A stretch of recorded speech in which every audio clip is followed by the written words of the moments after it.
In a garage, Charlie's repairing the plane that his wife Sarah gifted him on his birthday.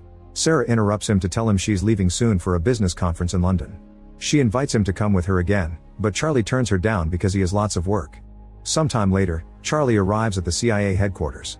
On his way to the decryption and analysis department, he goes through all the security scanners that he invented and finally gets to work. Suddenly he receives a message from Inquiline, a mysterious person he's been in contact with for years. As usual, they have valuable classified intel to sell him, although this time Inquiline warns him that these documents could put the CIA at risk. Charlie tries to guess their location and says Istanbul, but Inquiline brushes him off. Afterward he works on analyzing the material, but surprisingly not even a genius man like him can crack the code. After lunch break, Charlie goes back to his office and gets a call from Sarah, who informs him that she's already arrived in London. However, Charlie already knows because he's been tracking her. They don't talk much because he's desperate to go back to the mysterious documents. Since he still can't crack the code, he takes his computer to the restricted area, where a more advanced system helps him progress faster. It takes him a while, but he finally opens the information in the documents, which leaves him in shock. These are top-secret government files revealing that a drone strike disguised as a self-deletion bombing was authorized and covered up. There are clips from the news reporting 150 casualties, including French Special Forces and Danish Marines. This whole operation was organized by Chief Moore, who is also Charlie's boss. That night at home, Charlie tries calling Sarah but she doesn't answer, so he leaves a voicemail. The next day Charlie arrives at the office and is surprised to find Moore waiting for him. Moore takes Charlie to the office of O'Brien, who became director very recently. She explains that there's been a terrorist attack at a hotel in London and Sarah was one of the victims. Charlie refuses to believe it and wants to call Sarah, so Moore turns on the TV to show him the news. The reporter describes how 4 terrorists bursted into the hotel, took 4 hostages and killed 2 of them. Next, Moore plays the hotel's security footage, which shows all the chaos during the incident and confirms that Sarah was one of the victims. When Charlie goes home, he finds dozens of reporters waiting for an interview and the police trying to keep them back. A friend helps Charlie enter the house without being bothered. The next day Charlie confronts Moore and Supervisor Caleb because he's very suspicious of what happened. He can't believe the terrorists could have slipped past the thousands of security cameras in London, not to mention they drove into traffic. Moore promises they're investigating, but Caleb sends him home. The following day Charlie goes to the airport to pick up Sarah's body and her belongings. At home, he looks inside the suitcase and finds a gift Sarah had bought for him, which makes him have a breakdown. Tired of being at home, Charlie goes back to work and uses the restricted computer to hack into the security cameras at the hotel and the nearby streets. He puts together a timeline of the events and shows it to his superiors. The 4 terrorists stole a vehicle in the East End, then entered the hotel through the service where they professionally scrubbed out all prints and DNA. Apparently they had a meeting with Impact Investments from Indonesia, but something went wrong and an argument started in the corridor. One of the firm's security men got angry, so a terrorist opened fire, killing one of the guards and leaving the other one in critical condition. Hotel security was immediately alerted and they called the police. Desperate to leave the building without getting caught, the terrorists entered the conference room and captured some hostages. Sarah was taken because she tried to help some of the attendants to escape. Charlie's run voice and facial analysis, so he's managed to get the identities of the 4 terrorists. They're Mishka from Moscow, a former South African Special Forces operative called Lawrence, mercenary Horst, and former intelligence officer Gretchen. Noticing Caleb's and Moore's lack of reaction, Charlie realizes they already knew all this. They tell Charlie they're already working on it and send him to see a therapist. The next day Charlie hides a chip in his ID badge and passes through security without the scanners detecting it. In his office, he prints all the classified files and uses a skimmer on the printer to make a digital copy. That night Charlie goes to a bar and keeps staring at a jukebox. The following morning Charlie confronts his superiors again using the printed files. He lists all of Moore's dirty missions, like bombing a Syrian hospital and striking an Allied base in Yemen, which killed thousands of civilians. He threatens to take everything to the director and reveals that he's triggered a dead man switch. If he doesn't enter a code every 5 hours, the evidence will be sent to the most important news outlets. In exchange for his silence, Charlie asks for full CIA training, fake passports, cash, a gun, and intel on Sarah's killers. After the meeting, Charlie returns to his car and throws up because of the stress. In the office, Moore says that the dead man switch is a bluff, but Caleb points out they can't risk it.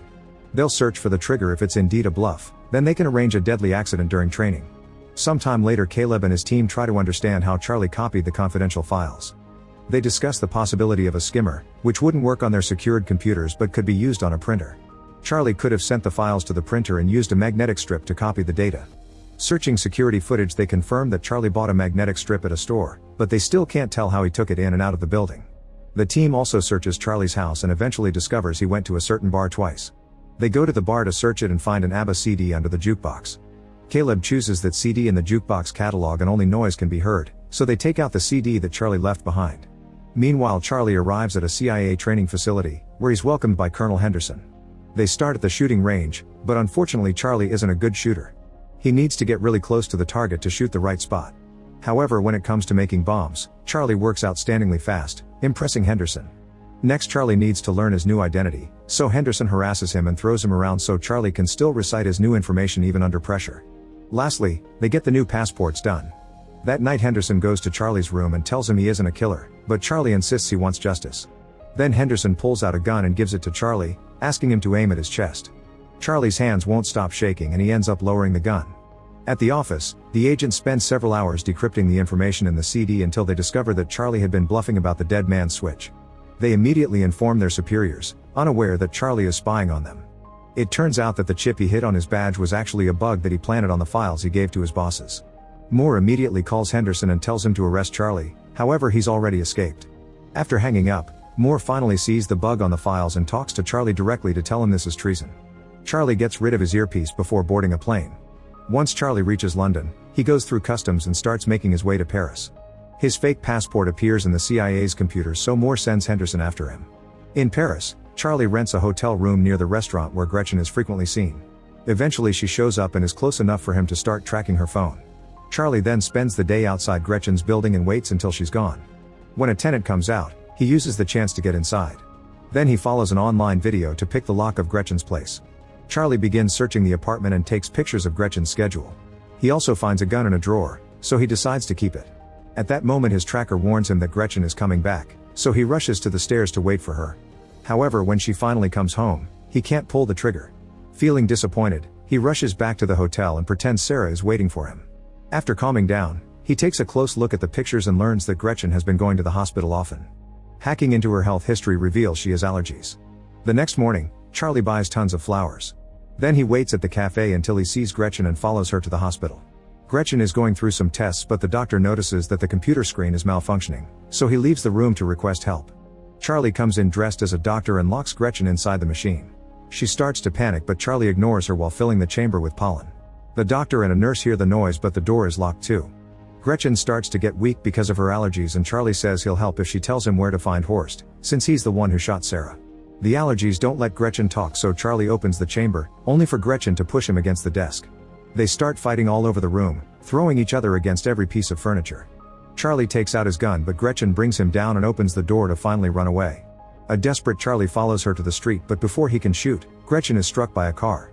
Horrified by the body, Charlie forces himself to come closer to grab her phone. Then he runs away and throws the lab coat in the trash. At the hotel, he washes off all the blood and packs his things. That night he goes to the bus station and buys a ticket for Marseille. Soon the news of Gretchen's death reaches the CIA. O'Brien questions more about this, and he only says that Gretchen appears to have been killed by one of their own. That night Charlie goes to a bar and drinks a lot to drown the guilt he feels over Gretchen's death. He thinks he sees Sarah dancing, but a closer look reveals it's a woman that looks like her. Then Charlie notices Henderson approaching him and panics. He pushes people until he manages to leave the bar and runs through the streets until he finds a different bar to hide in. Henderson follows him there too, so Charlie rushes to the bathroom and locks the door. Unfortunately, there are no windows here, so Charlie has no choice but to come out. He joins Henderson at the bar and learns that he found him by tracking Gretchen's phone. After a short chat, Charlie reveals a timer on his phone and runs out before a bomb explodes in the bathroom. Chaos takes over the bar and Henderson loses sight of Charlie. The tracker on his phone doesn't work anymore either. The next morning Charlie contacts the Inquiline to get their help and leaves on a cargo plane to Turkey. In Istanbul, he goes to a restaurant and texts Inquiline. Noticing a man's phone ringing, he tries to approach him but is blocked by a woman who tells him to check his phone. Then Charlie leaves the restaurant and the woman approaches him again, confirming she's Inquiline. She already knows about his wife, so she makes him hide his hat and backpack in a shopping bag. Inquiline wants him to pretend to shop for a while and meet him at a garage. Moments later Charlie meets with her again and she drives him to her home. During the trip Inquiline shares that she became a hacker 6 years ago after her husband died. He was a CIA asset and worked for Russian intelligence. In fact, he was the original Inquiline and taught her everything. The official story says he accidentally fell from a window. When they reach her home, Inquiline says this is the only place she's managed to stay longer than 3 years and admits she's tired of running. If the Russians ever come for her, she has a gun to self-delete. Then they start talking about the case.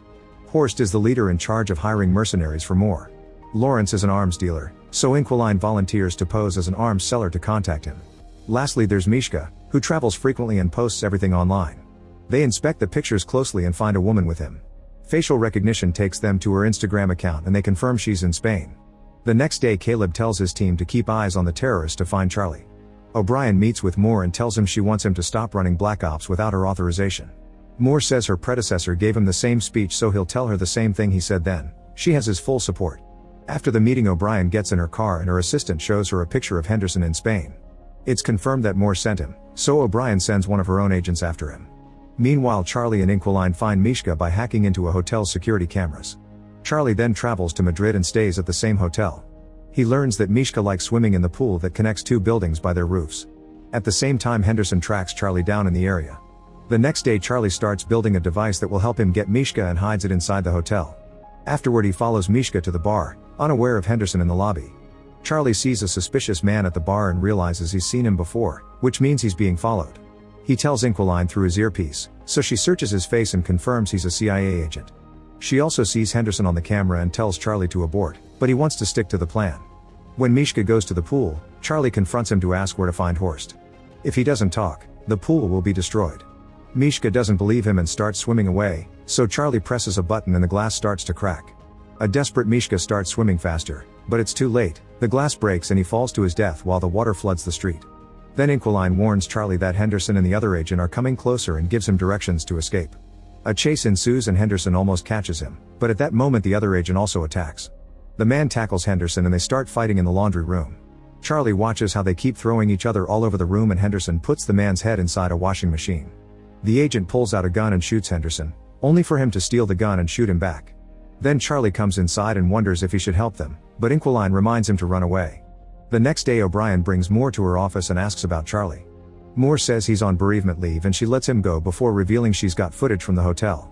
Meanwhile, Caleb and his team look at the same footage and realize Charlie had help. They look at Charlie's encrypted chats and finally find the messages from Inquiline. After a long search, they discover the file of the dead agent known as Inquiline and guess that his wife must have taken over. That night, Charlie and Inquiline agree to sleep next to each other just for company. However, they're woken up by Inquiline's bird screeching and they see a bunch of agents approaching on the security cameras. The duo immediately runs through a hidden tunnel in the wall and as they make their way out, Charlie sees a drone in the sky. By sneaking into another building, the duo manages to keep going and leaves the neighborhood right before the agents storm into the house. The computer is already deleting all the files, so there's nothing left for them. After running down the beach, the duo gets to Inquiline's car and they're seen by the drone. Soon the agents come after them with open fire, even following them on a boat. After a long chase, the agents manage to damage the car enough to make it stop and Inquiline is mortally wounded. Charlie has no choice but to push the body to the other seat and take over the wheel so he can keep driving until he finally loses his pursuers. Later, he leaves the car in the garage and kisses Inquiline goodbye. The next day, Charlie contacts Lawrence and pretends to be an arms dealer to arrange a meeting. Then Charlie buys new electronics and travels to Romania. In an abandoned building, he records his own face and hacks a security feed in Berlin. Now the CIA thinks he's in Berlin and sends their people there. When Lawrence finally arrives, he finds a ringing phone on a chair.